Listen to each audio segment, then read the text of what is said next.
Okay, so what I wanted to talk about in this particular video blog was what is motivation.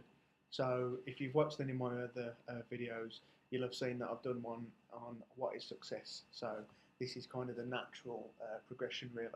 I'm not going to go into the full post because if you see the post on the website matthewsrabadoo.com, you'll see that it's quite a monster post. So just very, very quickly then, I'll just say that motivation, it's a much used but little understood word. Um, Lots of people define motivation differently, and there's lots of definitions, and everybody's got their own ideas. Fundamentally, let's just break this down very, very quickly. You've basically got two types of motivation. You've got incentive motivation, and then you've got fear motivation. So typically in today's modern environment, we talk about motivation in terms of that incentive, especially in a business setting.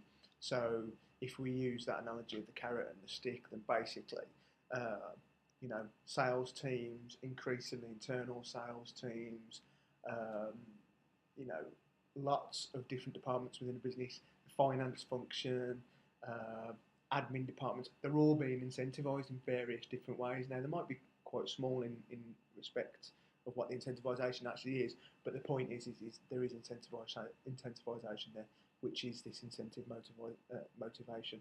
So, if we use that analogy of the carrot and the stick, basically what we're doing is we're dangling the carrot for people to perform better. Now, the problem with that is there's lots of factors with regards that sort of carrot and stick. There's the size of the carrot, there's the length of the stick, there's the motivation of the person who's being incentivised, and there's also the motivation of the person who's actually driving that incentivisation scheme. Um, People have become more and more sophisticated, and so what you increasingly see, or what we increasingly see in the business environment, is the carrot's being made bigger. So you look at the banking sector, for instance, the reason why people are on these huge bonus schemes is because ultimately they started off small, grew, and then all of a sudden it gets to a point where businesses can no longer not offer that huge carrot. The length of the stick, so what do people have to do to qualify for that incentive? Again, in many businesses it starts off quite small, and banking is arguably one of those industries where people would say, well, what are people actually being incentivised for? Because the performance of businesses is out of the hands of those fund managers and stock managers, etc. So you know if we think about the length of the sticks, they've got increasingly shorter. So many businesses are actually paying out more in terms of the incentivisation, and they're actually paying it out in a quicker period, more readily. Um, Now, incentivisation has got to work for both parties for it to be sustainable, which again is why you see, big businesses, some big businesses, they've got fantastic sales statistics and turnover statistics, but their actual profit, is modest compared to those statistics. And a lot of it is to do with this sort of incentive motivation that's out there. So, incentive motivation, not the greatest motivation.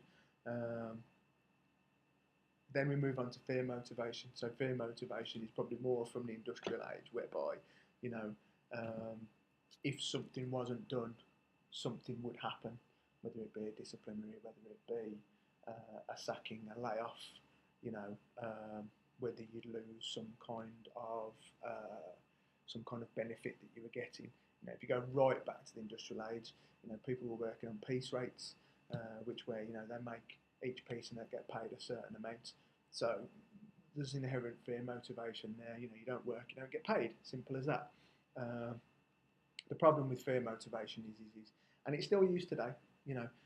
Not so much in the Western world. We hear about it more and more um, in the developing countries, India, where we see the examples of people being used to make clothes at very, very low rates of pay a day, people being physically intimidated, emotionally intimidated, bullied, etc. So it is still prevalent, but hopefully, touch wood, not in the likes of the UK. But we do still see it. Now, motivation. The better form of motivation is attitude motivation, which is where we change or modify people's mental states with regards to motivation, and where we find their goals, find out what they want to achieve, and then ultimately use those to help them reach the business's goals. And this is very much a utopia, very much an ideal world scenario, but fundamentally is where, again, I help businesses, because there's no point incentivizing someone to make sales if they're going to make sales at a profit margin that is not sustainable for the business. Yes, that person will think that they've been successful, but the business will think something contrary to that.